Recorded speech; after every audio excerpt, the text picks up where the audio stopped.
आता पडणार भूतकाळातील काही गावांवरती प्रेमाची फुंकर. तर लग्नानंतर होईलच प्रेम या मालिकेच्या येणाऱ्या काही भागामध्ये आपल्याला पाहायला मिळणार आहे की पार्थ काव्याचा स्वीकार करणार आहे आणि तिचा सगळा भूतकाळ जाणून घेऊन तो विसरण्याचा प्रयत्नही करणार आहे.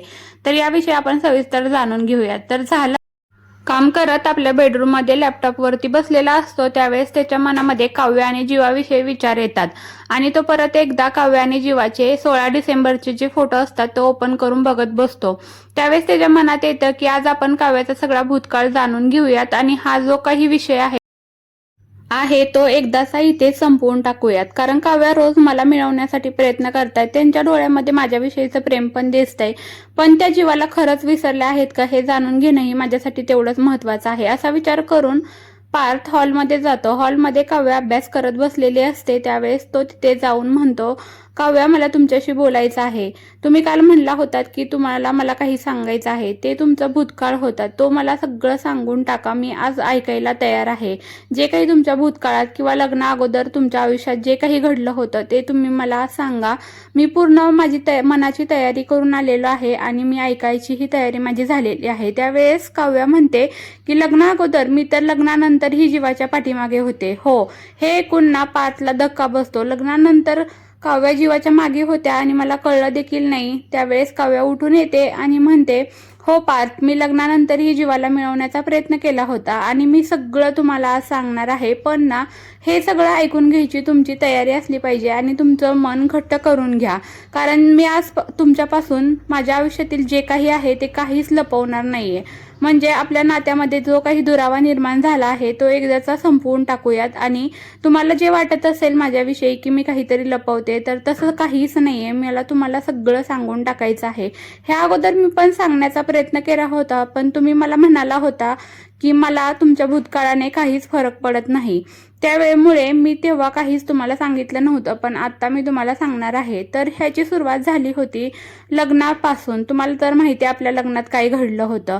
पण मी त्यावेळेस लग्नासाठी विचार करून तयार झाले होते की इथे आपण एकदाचं लग्न करूया आणि इथे सगळेजण सुखरूप बाहेर पडले की ज्यावेळेस आपण घरी जाऊया त्यावेळेस मी तुम्हाला आणि घरच्यांना माझ्या आणि जीवाच्या नात्याविषयी सगळं काही सांगणार होते आणि दुसऱ्याच दिवशी मी डिवोर्स घेणार होते. पण मी जेव्हा घरी गेले आणि तेव्हा पाहिलं की जीवा तर माझ्या ताईशीच लग्न करून आला होता. ज्या जीवावरती मी जीवापाड प्रेम केलं होतं तर त्या जीवाने माझ्या ताईशी लग्न केलं होतं आणि माझ्या ताईला त्याच्याबरोबर बघताना माझ्या मनाला खूप वेदना होत होत्या. तरी देखील मी जीवाला मिळवण्याचा प्रयत्न करत होते आणि जीवाला मी सांगत होते की आपण हे लग्न मोडूया, कारण आपण दोघेही ह्या आयुष्यात खुश राहणार नाही आणि चौघांचंही आपले आयुष्य खराब होऊन जाईल. पण जीवा माझं काहीच ऐकायला तयार नव्हता आणि मला जीवाला ताईसोबत बघायचं नव्हतं. मला आतून खूप त्रास होत होता. मी सांगत होते त्याला की आपलं लग्न मोडूया, आपण डिवोर्स घेऊया आणि सगळ्यांना घरातल्या सांगून टाकूया. पण जीवा माझं काहीच केलं ऐकायला तयार नव्हता.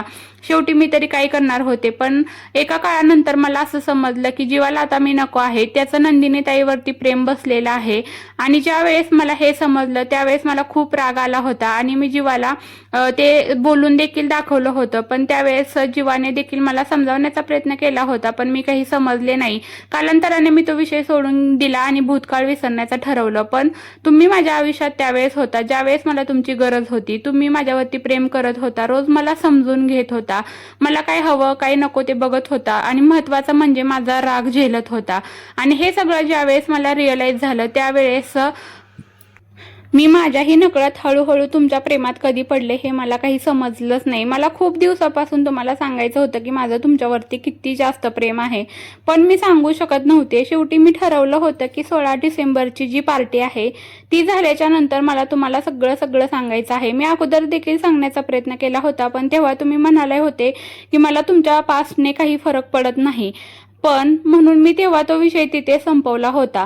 पण आता मला तुम्हाला ते सांगायचं होतं. आणि 16 डिसेंबरची पार्टी संपल्याच्या नंतर मी एक दिवशी प्लॅन ठरवला होता की तुम्हाला माझ्या मनातलं सगळं काही सांगायचंय. पण त्या अगोदरच जीवाचं आणि माझं सत्य तुमच्या समोर आले आणि आपल्या आणि ताई आणि जीवाच्या नात्यामध्ये खूप सगळे गैरसमजही निर्माण झाले आणि त्याच्यामुळे आपण एकमेकांपासून लांब गेलो. आपला एकमेकांवरती विश्वास राहिला नाही.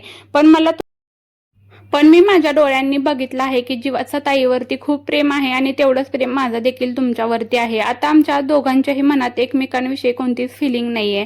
आम्ही दोघंही मित्रही नाही आहोत आणि प्रियकरही नाही आहोत. आमचं आपापल्या पार्टनरवरती खूपच प्रेम आहे आणि मला तुम्हाला हे सगळं सांगायचं होतं, म्हणून मी एक दिवसही निवडला होता. पण त्या अगोदरच हे सगळं होऊन बसलं. तर असू द्या पार्थ, मला तुम्ही खूप जास्त आवडता आणि माझं तुमच्यावरती खूप खूप खूप जास्त प्रेम आहे.